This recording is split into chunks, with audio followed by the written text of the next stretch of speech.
not holding back, letting my true colors show. No time to waste, so I've just gotta let go. Ignore what they say, unapologetic with me. Shout it out loud, hey, hey, sing it to the world. Being the authentic me. Sing it to the world. Being authentic, no we.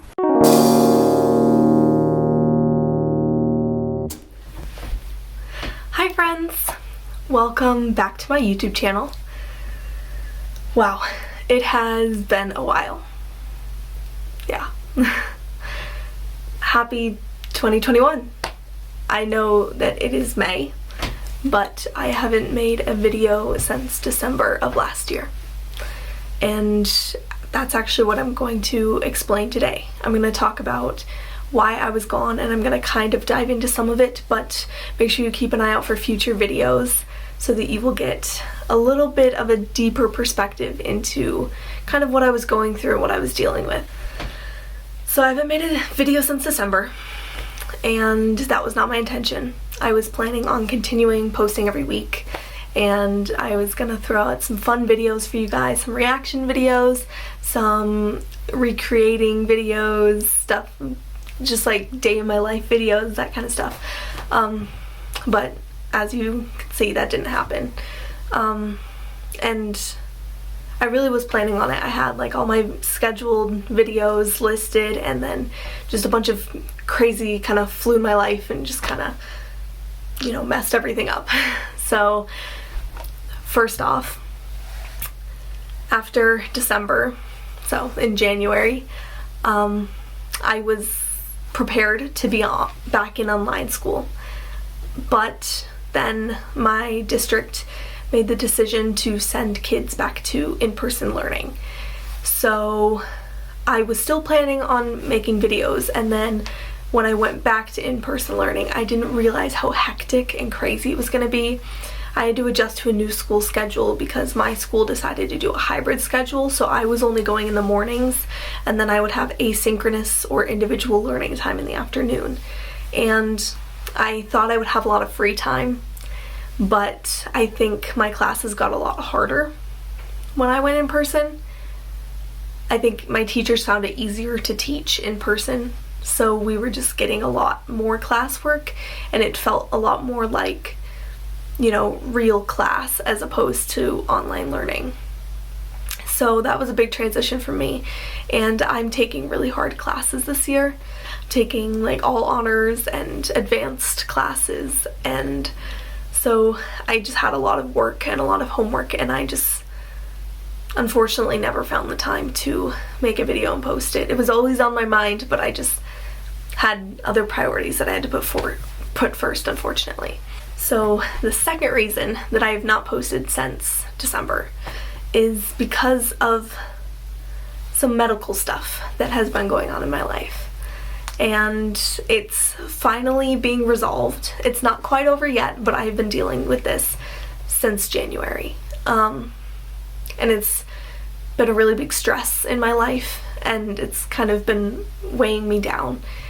And so I just never found the motivation to make a video, and in addition to all the homework stuff I had going on, I had all this medical stuff, and I just couldn't deal with posting a video even though I wanted to. So I'm not gonna explain all of the medical stuff that's going on because it's a long story, so I will have some separate videos for that, probably a couple, just because it's a lot.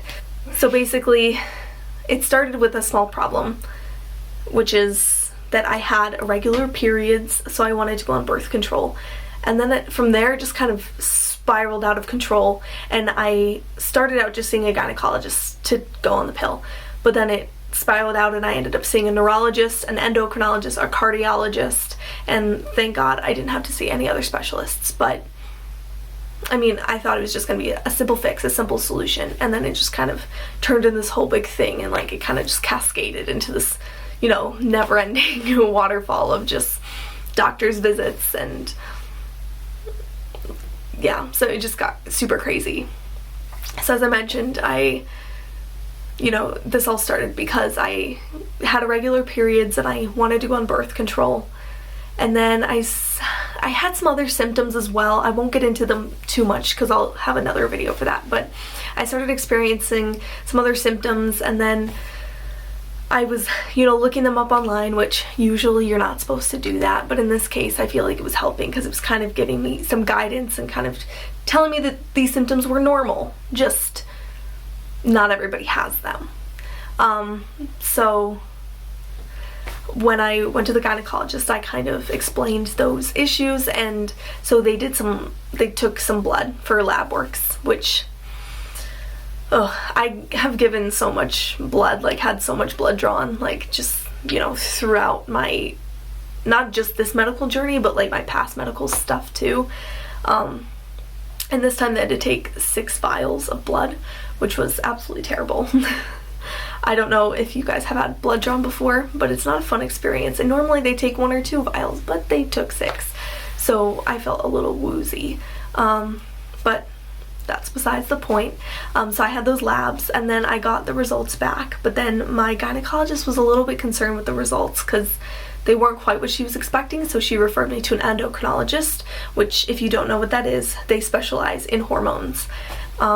And hormone imbalances or deficiencies, that kind of stuff. So I scheduled an appointment with them, and my gynecologist also found out that during my appointment that I might have migraine with aura. So that's a special type of migraine where it affects your senses like vision and hearing. And so she referred me to a neurologist. So I went to the neurologist, and she confirmed that I do have migraines with aura. So that is probably the first answer that I really got to all of this stuff. And then whilst at the neurologist, I mentioned that I have recurring headaches pretty much every day. I'll get a headache 5, 6, sometimes even 7 days a week. And they usually last all day, and I just kind of, dealt with it because they weren't a migraine bad.